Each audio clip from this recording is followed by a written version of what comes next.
दुनिया में शान देश का तमगा रखने वाला जापान अचानक अपनी रक्षा नीति क्यों बदल रहा है? जापान ने घोषणा कर दी है कि दूसरे विश्व युद्ध के बाद जापान सबसे बड़ा सैन्य निर्माण करेगा। जापान की सरकार इसके लिए 320 अरब डॉलर की रकम खर्च करेगी। जापान काउंटर स्ट्राइक यानी बदले की कार्रवाई की क्षमता से लैस होगा। अब उसके पास दुश्मन के अड्डे पर लंबी दूरी की मिसाइलों से हमला करने की भी ताकत होगी। सैन्य स्पेयर पार्ट्स और गोला बारूद का भंडारण होगा। साइबर युद्ध की क्षमता से लैस होगा।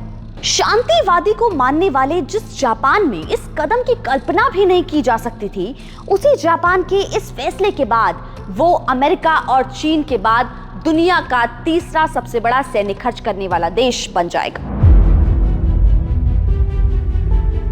जापान अपनी पैसिफिस्ट पॉलिसी को त्यागने जा रहा है। दूसरे विश्व युद्ध में हिरोशिमा और नागासाकी पर परमाणु हमले के बाद से जापान ने अपने सैन्य बजट को काफी कम कर दिया था।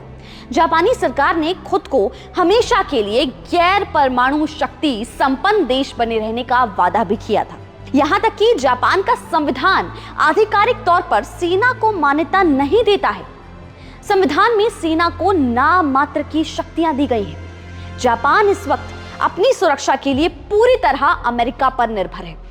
द्वितीय विश्व युद्ध के बाद अमेरिका ने जापान की सुरक्षा की गारंटी ली थी, लेकिन अब ऐसा क्या हुआ कि जापान ने आत्मनिर्भर बनने का फैसला कर लिया?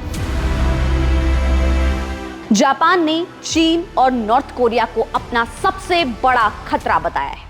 जापान ने साफ तौर पर कहा है कि चीन की रणनीतिक तैयारी जापान के सामने सबसे बड़ी चुनौती है। चीन और उत्तर कोरिया वैश्विक समुदाय के लिए खतरा है।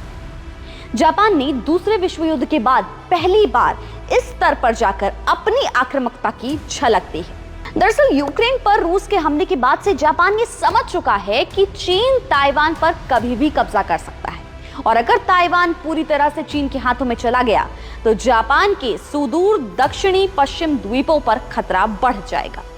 जापान के सेनकाकू द्वीप पर चीन पहले से ही अपना दावा करता रहा है।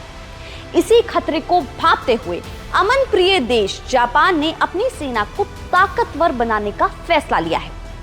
अगले 5 सालों में जापान अपनी सेना में लंबी दूरी तक मार करने वाली मिसाइलें शामिल करेगा। अमेरिका से टोमाहॉक मिसाइलों की खरीद करेगा। आर्सेनल्स, हाइपरसोनिक हथियार और अनमैन्ड मल्टी रोल व्हीकल्स का निर्माण करेगा।